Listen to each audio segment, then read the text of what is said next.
Uh, Dear students, today we are going to discuss Module 4 Industrial Drives and Application uh, under Induction Motor Drives, Variable Frequency Control from Current Source Inverter Control of Induction Motor.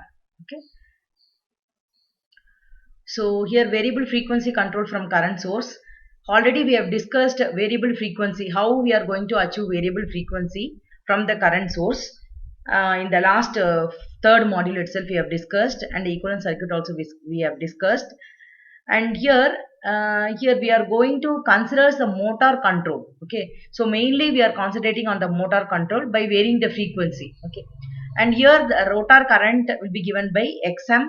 This m is nothing but your modulation index. Depends upon the modulation index, the rotor current the rotor current is depends upon the modulation index. Okay, so this is the reactance, and is the stator current, rr dash divided by s, and plus xm plus xr dash whole square.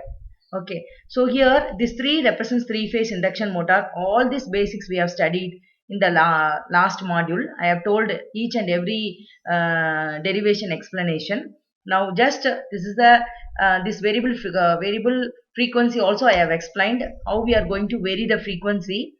The variable frequency can be achieved by stepped wave inverter. Okay, stepped wave inverter, internally the frequency will be varied, and the we can, in order to control the speed of the induction motor. Okay, so this is your torque versus speed curve. Okay, torque versus speed curve. This is your actual torque. Okay, so this is your torque, motor torque, and this are the induced torque. Okay, for different currents, for different current source. Now next I will explain current source inverter fed induction motor. I will explain this. Already I have discussed, that's why once again I am recalling this one. Actually this is a torque versus speed. For this is the motor torque. This dotted line is motor torque. If you keep on vary the frequency, okay, if you keep on vary the frequency, your the current, corresponding current will be vary. Okay, corresponding current will vary, and if the current is varying, the induced torque is also vary. So the induced torque will vary, so that if you keep on vary your frequency, if you reduce the minimum frequency, and also we have discussed 40% of the frequency we can use in order to make the smooth operation using cycloconverter. Also we have discussed, if you keep on reduce your frequency, increase your frequency, your current will reduce, and then your induced torque is also reduced, so that your operating point of the induction motor will be differ. Okay, this is your rotor frequency versus stator current. Okay, if the rotor frequency is increased towards positive side, your stator current will increase. So this is the some of the basic things I have explained already.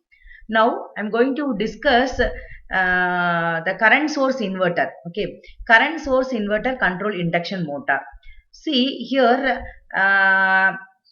directly I am not going to use current source. Here I am using voltage source. Okay, here I am using voltage source. This is the circuit diagram of the current source inverter, and this is the waveform. Here it is 6-step inverter I am going to use. See, in this the output, if you take average of these two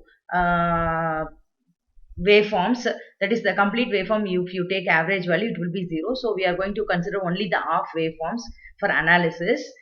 And here we are using voltage source. Okay, we are using voltage source, and how it is going to convert the current source. And what is the definition for current source inverter means, if the terminal of the output inverter act as a current source, then we can say it is a current source inverter. If the terminal of the inverter act as a current source, then we can call it as a current source inverter. Okay, so here if the terminal of the output of the inverter acting as a current source, then we can call it as a current source inverter.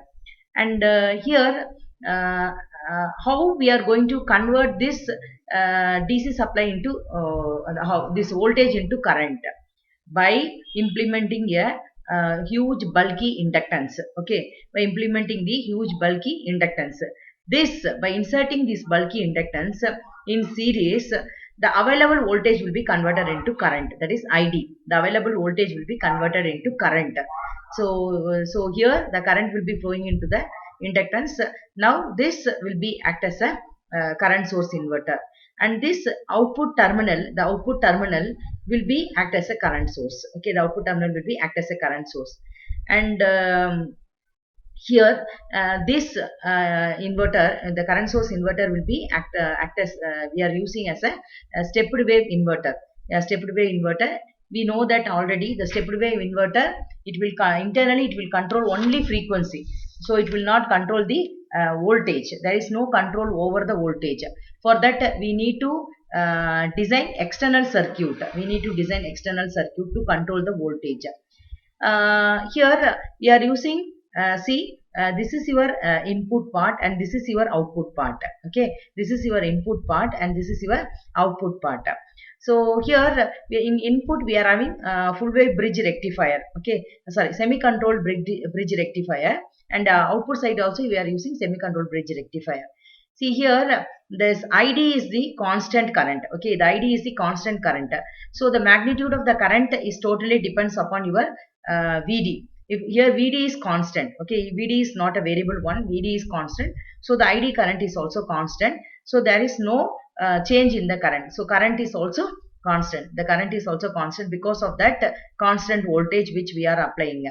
If you want to vary the current, we can how to vary the current here. How to vary the current means by varying the this firing angle. Okay, by varying the firing angle, we can vary the current. Okay, by varying the firing angle, we can vary the current.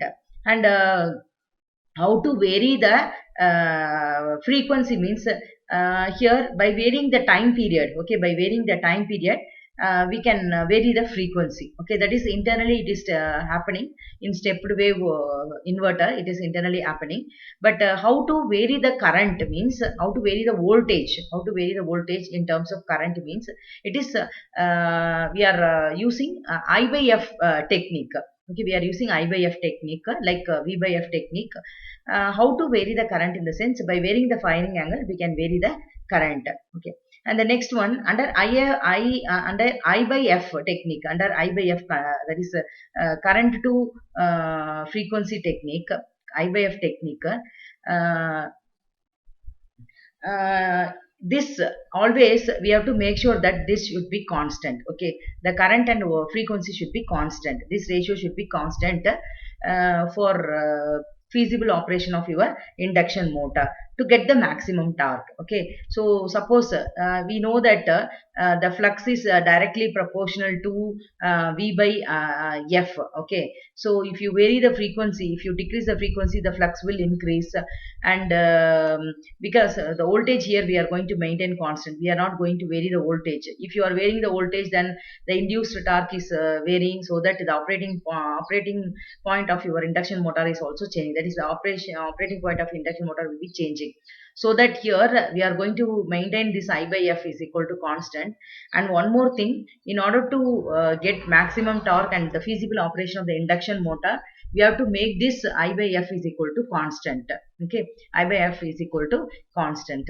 And next, how to actually this is the fundamental component of the motor phase current, which is shown in the figure. Is equal to root 6 divided by pi, and this is the current source inverter. So here we are using stepped wave inverter, I said na.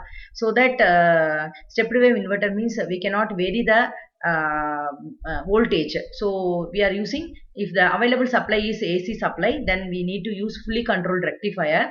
That output will be variable output from the fixed AC supply. We are going to get variable output. That variable output will be given to the filter. The filter will filter out the ripples, and then you will get the variable current that is given to the CSI. If the available supply is DC, then we are going to give chopper. The chopper will produce the variable DC supply.